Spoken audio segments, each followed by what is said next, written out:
뉴스 플러스 시작합니다. 미국의 자동차 관세 부과 이후 한국을 떠날 것이라는 소문이 돌던 한국 GM이 철수설을 일축했습니다.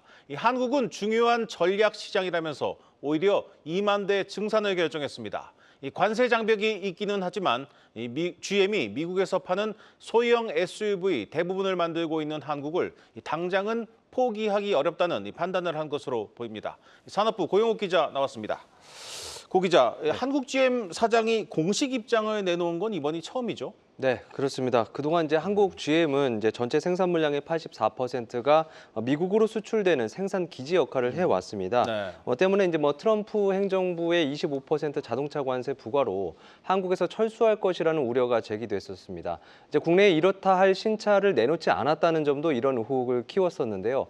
헥터 비자레알 한국 GM 사장은 오늘 이 캐딜락 에스컬레이드 출시 간담회에서 한국 철수설과 관련한 입장을 직접 밝혔습니다. 먼저 들어보시겠습니다. We are focused on bringing the best of Cadillac to Korean customers. That means vehicles that inspire, technology that enhance everyday life, and experiences that stay with you. 네, 덧붙여서 구스타브 콜루시 한국 GM 부사장도 계속 제품 라인업을 출시하고 이미 세워둔 한국에서의 전략을 실행할 것이라며 철수설을 일축했습니다.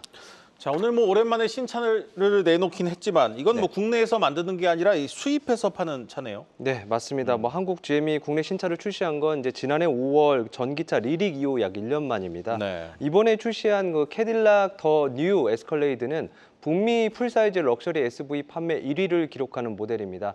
도널드 트럼프 미국 대통령 그리고 윤석열 전 대통령 등 국가 원수들이 애용하는 의전용 차고요. 미국에서 생산해서 수입하는 차로 한 대에 1억 6천만 원에서 1억 8천만 원에 달합니다. 워낙 VIP를 대상으로 한 고가의 차로서 이제 수요층이 좀 제한적인 만큼 판매량을 크게 반등시키긴 좀 어려워 보입니다. 네. 지난해 한국 GM은 국내에서 약 2만 5천 대를 판매했고요. 1년 전보다 36% 줄어든 겁니다.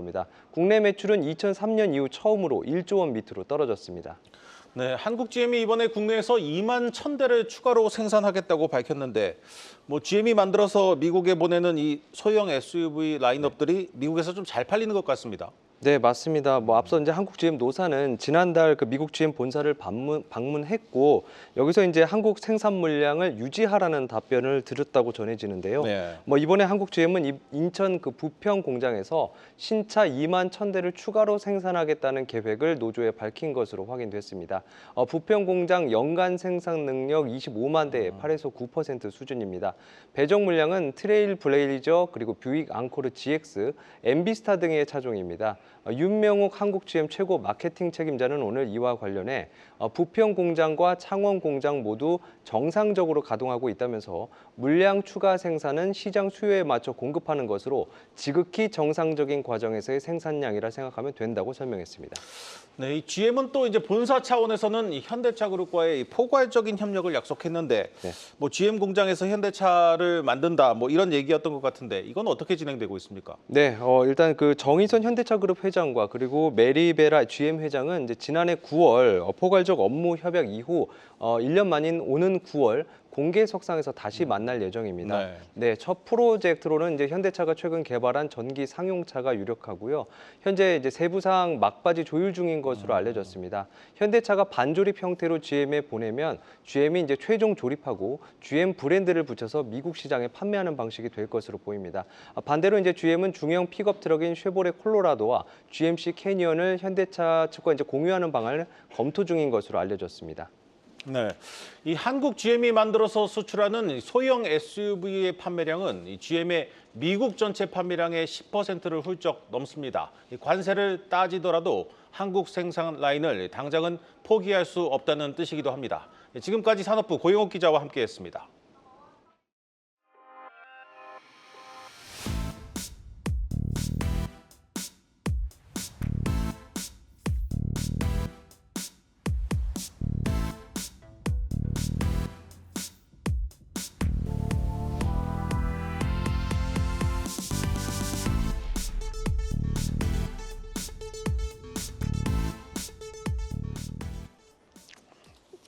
미국 트럼프 행정부가 엔비디아의 중국 수출용 인공지능 반도체에 대한 수출 규제를 단행했습니다. 이 전 세계를 상대로 관세 전쟁을 벌이고 있는 트럼프가 이 중국에 대한 압박 수위를 더 높이고 있는 건데, 하지만 동시에 결국 엔비디아가 중국 시장을 잃는 결과만 가져올 것이라는 전망도 나오고 있습니다. 증권부 정재용 기자 나왔습니다. 정 기자, 사실 뭐 어느 것이 먼저인지는 정확히 알 수 없지만 일단 뉴스가 나온 소식으로는 공교롭게도 엔비디아가 대규모 미국 투자 계획을 발표하자마자 이 수출 규제 강화 소식이 나왔습니다. 그렇습니다. 이제 표면적으로는 엔비디아가 젠슨 황 CEO가 트럼프 대통령에게 뒤통수를 맞은 형상이 좀 돼버렸는데요. 네. 엔비디아가 이미 이달 9일에 지난주였죠. 미 당국으로부터 관련 내용을 통보를 받았었다라고 전하고 있습니다. 중국에 대한 GPU 수출 규제 강화 내용을 이미 알고 있는 상태에서 미국에 천문학적인 5천억 달러 투자 계획을 집행을 한 겁니다. 네. 이제 규제 강화의 골자가 중국에 대한 H20 수출 통제입니다. 미 정부는 H20을 중국과 일부 국가에 수출을 하려면 당국의 허가를, 그러니까 엔비디아가 당국으로부터 허가를 받아야 된다고 통보를 했습니다. H20은 뭐 잘 알려져 있는 것처럼 H100의 하위 버전으로서 성능을 6분의 1 수준, 한 20% 수준으로 제한한 데이터 센터용 GPU입니다. 네. 성능이 제한됨에도 불구하고 중국의 딥시크가 부상을 하면서 이 가성비 AI가 좀 기대를 모았잖아요. 네. 그러니까 중국 내 수요가 크게 증가를 하고 있습니다. 외신 보도에 따르면 중국 빅테크들은 올해 1분기죠. 1월부터 3월 사이에 H20을 약 우리 돈으로 23조 원가량 주문했다고 알려집니다. 네. 엔비디아는 이번 조치로 인해서 회계연도 2월부터 4월이죠. 2026년 1분기에 약 55억 달러, 우리 돈으로 8조 원 가까이 달하는 손실이 예상이 된다고 밝혔습니다. 이 같은 소식이 알려진 뒤에 장외 거래에서 엔비디아 주가도 폭락을 했는데요. 사실 이 충당금 자체가 문제가 아니라 앞으로 중국 시장에서 엔비디아의 점유율이 완전히 줄어들 것이라는 전망이 이렇게 주가에 영향을 미치는 것으로 보입니다. 네, 뭐 미중 간 갈등 때문에 엔비디아가 안 그래도 어려움을 겪고 있었는데 뭐 이제 뭐 사실상 중국 사업은 접어야 하는 상황 아닙니까? 그렇습니다. 사실은 이전에도 H100에 대한 규제가 있었으면서 H800이라는 제품도 이제 규제를 받았었거든요. 네. 대신해서 내놓은 게 H20이었는데 이번에도 규제를 받게 된 겁니다. 전임 바이든 행정부의 대중국 반도체 규제가 본격화한 뒤에 엔비디아의 중국 매출이 지속해서 감소를 했습니다. 지난 2022년도죠. 이제 바이든 행정부가 본격적으로 대중국 반도체 규제를 시작했던 때는 이 엔비디아의 중국 매출 비중이 전체에서 한 26%를 차지를 했었는데 지난해 2024년에는 13%까지 떨어진 것으로 확인이 됩니다. 엔비디아의 매출 가운데 이미 절반 이상이 미국에서 나오고 있지만 수치로만 보면 중국 매출도 지난해 20조 원 이상을 기록한 것으로 보입니다. 이 대부분이 H20에 의한 매출이기 때문에 엔비디아의 타격이 절대 적지 않은 상황입니다. 네, 미국 정부가 엔비디아의 수출 허가 규제를 무기한 유지한다고 통보를 했는데 뭐 결국 이 중국한테 서둘러 협상 테이블에 나오라는 뭐 압박의 메시지 아니겠습니까? 그렇습니다. 지금 트럼프 대통령이 계속 압박을 하고 있는데 중국이 대응을 하고 있지는 않죠. 네. 트럼프 대통령의 말에 대해서는 이 무역 협상과 관련해 트럼프 대통령이 우리 시간으로 오늘 새벽에 또 한 말이 있는데요. 공은 중국 코트에 있다라면서 중국은 우리와 협상해야지만 우리가 중국과 협상할 필요는 없다라고 조금 자신감을 드러내고 있는데 네. 그러나 이 전체적인 상황으로 보면 트럼프 대통령이 자신감을 드러낼 상황은 아닌 것으로 보입니다. 중국은 트럼프의 의도대로 절대 움직이고 있지 않고 있거든요. 미국의 추가 관세 공격에는 보복 관세로 나섰고 또 휘토류 수출 금지에 따라 수출 금지도 하고 보잉사에 대한 제재까지도 강경하게 좀 대응을 하고 있습니다. 중국은 이미 앞서서 미중 무역 전쟁을 한번 치렀잖아요. 또 바이든 행정부 당시에 반도체 규제도 지속 받았기 때문에 이 강한 기술 제재에 대한 경험이 좀 축적이 돼서 좀 중국의 내성이 생겼다는 평가가 나오고 있습니다. 네. 실제 중국은 트럼프 공격에 대해서 만만디 시진핑이라고 하잖아요. 좀 만만디 중국의 천천히 자세로 일관하고 있다는 건데 때문에 월가에서조차 조급한 거는 시진핑이 아니라 트럼프다라고 좀 지적을 내놓고 있기도 합니다. 뭐 어쨌든 이제 미중 간 갈등이 길고 깊어지면 더 큰 국가적인 피해를 입는 건 어쩔 수 없이 중국입니다.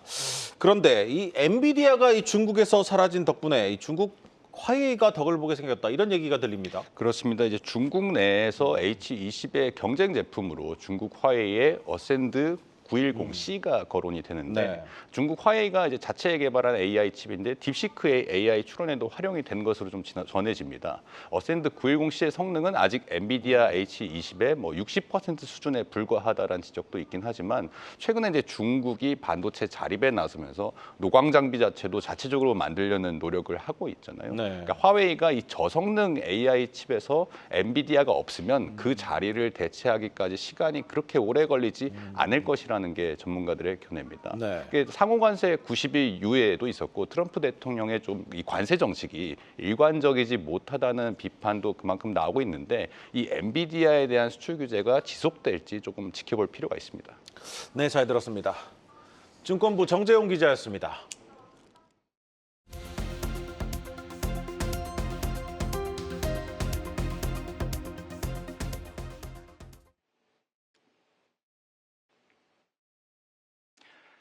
한덕수 대통령 권한대행이 어제 광주에 이어 오늘은 울산을 찾았습니다.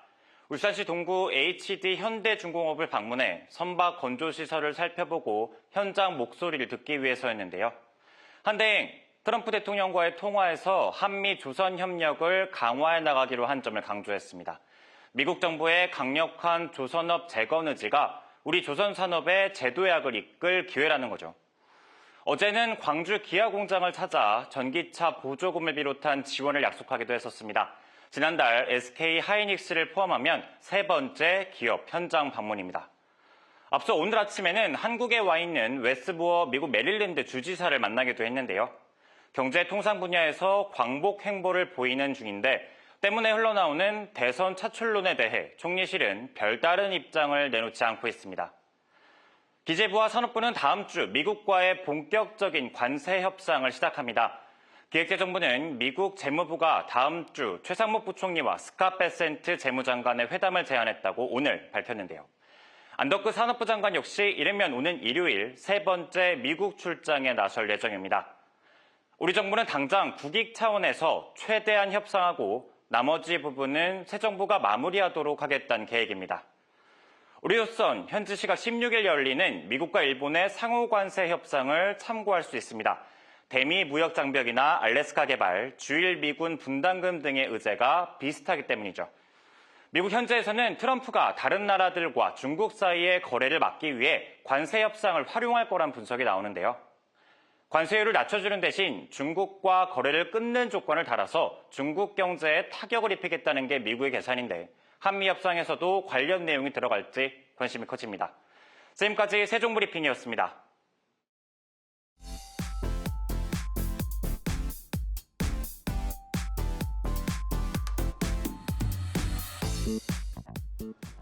오늘 증시 이슈 짚어보는 마켓톡톡 시간입니다. 미국과 중국 간 무역 갈등 확대에 따른 우려가 증시를 둘러싼 하루였습니다. 앞서 보셨듯 미국 정부가 엔비디아의 중국에 H20 칩 수출 시 허가를 받도록 요구했다는 소식이 전해지자 우리 반도체주의 투심도 악화되며 지수 하락을 이끈 겁니다. 최근 이탈 규모를 축소해오던 외국인 투자자들의 순매도세도 다시금 확대됐습니다. 시장의 우려가 큰 가운데 증권가에선 AI 시장 위축이 있을 순 있으나 단기적으로 우리 기업 실적에 미칠 영향은 크지 않을 것으로 보고 있습니다. 삼성전자는 아직 해당 공급망에 진입하지 못했고 SK 하이닉스의 경우 기존 계획 대비 추가된 H20 물량까지 지난달 납품을 완료했기 때문에 엔비디아처럼 재고 손실 처리 등의 비용 반영은 없을 것이란 분석입니다. 엔비디아는 이번 제재로 2월에서 4월 우리 돈 약 7조 8천억 원가량의 손실이 발생하겠지만 SK 하이닉스의 경우 실적 추정치 변경은 없을 것이란 설명입니다. 증권가에서 예상하는 올해 SK 하이닉스의 매출액과 영업이익은 각각 전년 대비 28% 오른 84조 7천억 원, 46% 증가한 34조 3천억 원입니다. 시장이 위축된 가운데 승승장구한 종목도 있습니다. 성장 기대감을 자극하고 있는 한국항공우주입니다. 1분기 실적은 시장 기대치를 하회할 것으로 예상되나 이번 분기 기체부품 사업 부문의 실적 회복세가 예상되고 하반기로 갈수록 폴란드와 인도네시아 납품이 집중돼 있어서 실적 개선 기대감이 유효하다는 분석입니다. 이에 더해 올해는 중동과 필리핀 수출 사업으로 약 8조 5천억 원의 신규 수주가 내년에는 아프리카와 중남미, 아시아 태평양 지역의 수출이 진행될 가능성이 높아서 큰 폭의 실적 개선이 나타날 것이라 전망이 이어지고 있습니다. 여기에 더해 최근 트럼프 휴가로 방산주가 승승장구하고 있는 한편 방산 빅3 기업 중 한국항공우주의 주가 상승세가 그동안 가장 더뎠다는 점도 향후 주가 상승 여력에 힘을 싣고 있습니다. 어제 전해드렸듯 내일은 금통위가 예정돼 있습니다. 시장에선 이달 금리 동결, 내달 금리 인하를 예상하고 있고요. 미국 연준의 FOMC는 내달 8일로 예정돼 있습니다. 트럼프 미국 대통령의 관세 정책에 경기 침체 우려가 커지면서 연준의 금리 인하 속도가 빨라질 것이라 예상이 나오는 만큼 제롬 파월 의장의 입에 시장이 주목하고 있는데요. 파월 의장의 연설은 우리 시간 내일 새벽 2시 15분에 예정돼 있습니다. 어떤 메시지를 내놓을지 주목되는 가운데 월가에서는 미 연준이 6월 기준금리 인하를 재개하고 올해 최대 100bp 내릴 것이란 전망이 중론이라는 점 참고하시기 바랍니다. 지금까지 마켓 톡톡이었습니다.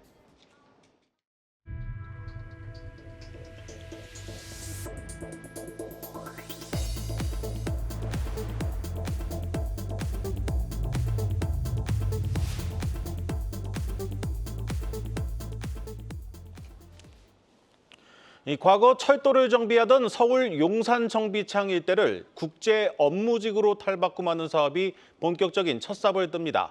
총 사업비 1조 원 규모의 전면 1구역 재개발 사업 시공사 선정을 앞두고 포스코 ENC와 HDC 현대산업개발이 맞붙었습니다. 방서우 기자입니다.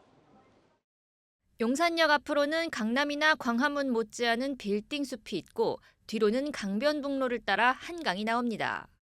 그 사이 자리한 노후주택과 상가 밀집 지역의 재개발 시공권을 따내기 위해 HDC 현대산업개발과 포스코 ENC가 맞붙습니다. 최고 38층 규모의 아파트 777가구와 오피스텔 894실 등으로 다시 태어날 용산 정비창 전면 1구역은 공사비만 1조 원에 달하는 데다 용산국제업무지구 개발의 최대 수혜지로 여겨지는 만큼 두 건설사의 치열한 수주 경쟁이 예고됩니다. 입지가 뛰어나고 가격이 높기 때문에 이런 자산가들이 유입이 될 수밖에 없는 그런 지역들이거든요. 투자 수요도 있겠지만 기본적으로 자산이 있는 실수요자들이라는 거죠. 먼저 출사표를 던진 HGC 현사는 용산의 터줏대감 전략을 들고 나왔습니다. 현재 운영 중인 아이파크몰에 개발 추진 중인 용산철도병원 부지 등과 연계해 HGC 용산타운을 조성한다는 목표입니다.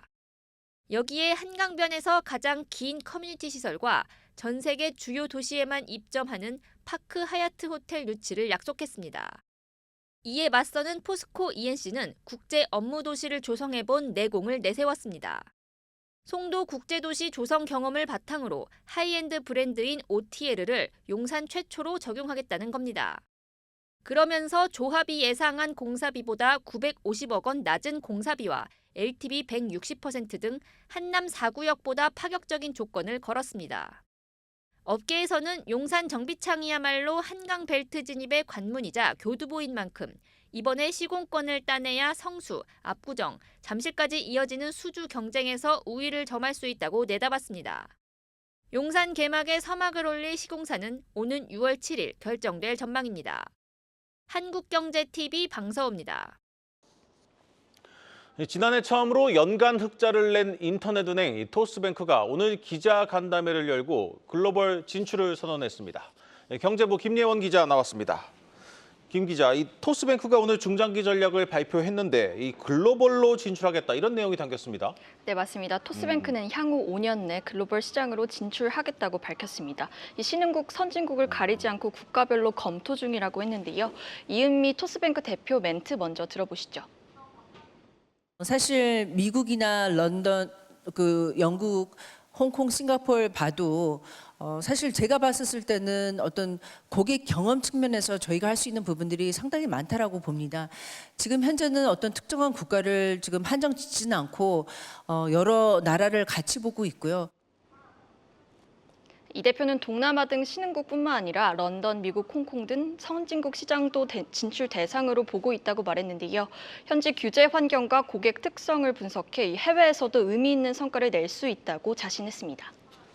자, 그런데 왜 5년 안에 진출한다는 겁니까? 뭐 특별한 이유가 있습니까? 은행은 대표적인 규제 산업이다 보니 준비하는 데 시간이 많이 걸리기도 하고요. 또 네. 국내에서도 아직은 성장할 수 있는 기반이 많다는 의미로도 볼 수 있습니다. 네. 대표적으로 토스뱅크는 아직 주택담보대출을 취급하고 있지 않은데요.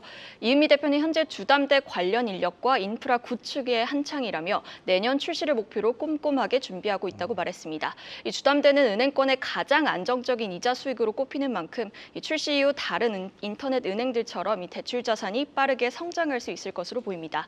지난해 토스뱅크는 주담대 없이도 이 당기 순이익 457억 원을 기록하며 흑자 전환에 성공했는데요. 은행권 후발주자로서 선보인 혁신적인 여수신 상품이 호응을 이끌며 크게 성장했습니다. 보증서 등기 변동 알림 등 서비스를 결합한 전월세 보증금 대출이나 금융권 최초로 선보인 전북은행과의 공동대출 상품, 또 먼저 이자 받는 정기예금 등이 대표적입니다. 이런 상품들로 고객 유입이 늘어나면서 지난해 여수신 모두 고르게 성장했고요. 토스뱅크는 시니어, 기업금융 등 고객군을 확장해 이 같은 혁신 상품을 지속 개발하겠다는 계획입니다. 자, 이번에는 이 토스뱅크의 모기업 얘기도 한번 해보겠습니다. 뭐 10년 전 이 간편 송금으로 시작한 이 토스가 이 토스 역시 뭐 지난해에도 첫 흑자 내지 않았습니까? 네, 맞습니다. 토스는 이 증권가, 은행, 보험 등을 갖춘 어엿한 금융그룹의 외형을 갖춰가고 있습니다. 네. 토스도 지난해 창립 11년 만에 흑자 전환에 성공했는데요. 직전 몇 년간 수천억 원 손실을 내던 것에서 지난해 처음으로 213억 원의 당기 순이익을 기록했습니다. 토스는 서비스별로 앱을 분리하지 않는 원앱 전략으로 이 다양한 자회사 서비스들을 한 앱에 탑재해 고객 이용을 크게 늘린 것이 주요했다고 설명했습니다. 토스의 100% 자회사로는 토스증권, 토스페이먼츠, 토스인슈어런스 등이 있는데요. 지난해 성적을 보면 이 토스 본체와 주력 사업인 증권이 크게 성장했고 보험, 세무 서비스 계열사 등이 전년 대비 흑자 전환하면서 실적을 이끌었습니다. 특히 토스증권의 경우 이 미국 주식 투자 열풍으로 지난해 1,315억 원 큰 폭 당기 순이익을 기록하며 성장을 견인했습니다. 자, 뭐 그렇다면 이제 토스가 예고했던 이 나스닥 상장은 어떻게 되고 있습니까? 토스는 이 핀테크 기업의 가치를 인정받기 어려운 국내 대신 나스닥 시장으로 눈을 돌렸는데요. 특히 5년 내 외국인 사용자를 절반으로 늘리겠다는 글로벌 기업으로의 청사진도 밝혔습니다. 네. 이승건 대표는 이 토스가 글로벌 기업이 된다고 했을 때 보여줄 수 있는 첫 행보가 IPO다라고 말하기도 했는데요. 몸값은 10조 원 정도로 추정됩니다. 다만 이 상장을 준비하기 위해선 여러 과제도 있습니다. 특히 지난해 첫 흑자를 냈지만 아직은 자회사 절반이 적자일 정도로 수익화를 고민할 시점이기도 합니다. 그중에서도 이 토스페이먼츠와 토스플레이스 등 자회사는 지난해 수백억 원대 적자를 봤는데요. 토스 관계자는 이 두 회사 모두 인프라 확장에 공격적으로 나서고 있는 단계라며 수익화 방안도 함께 고민하겠다고 밝혔습니다. 네, 잘 들었습니다. 경제부 김예원 기자였습니다.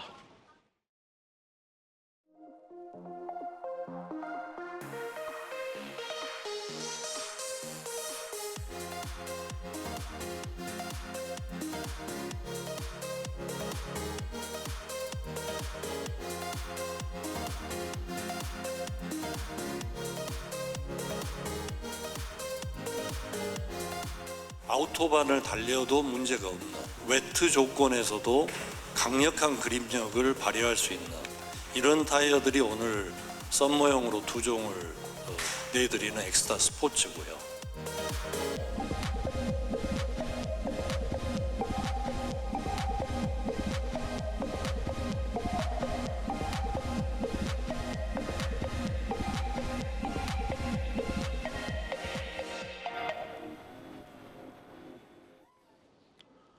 오늘 준비한 뉴스 플러스는 여기까지입니다. 오늘도 함께해 주신 여러분 고맙습니다.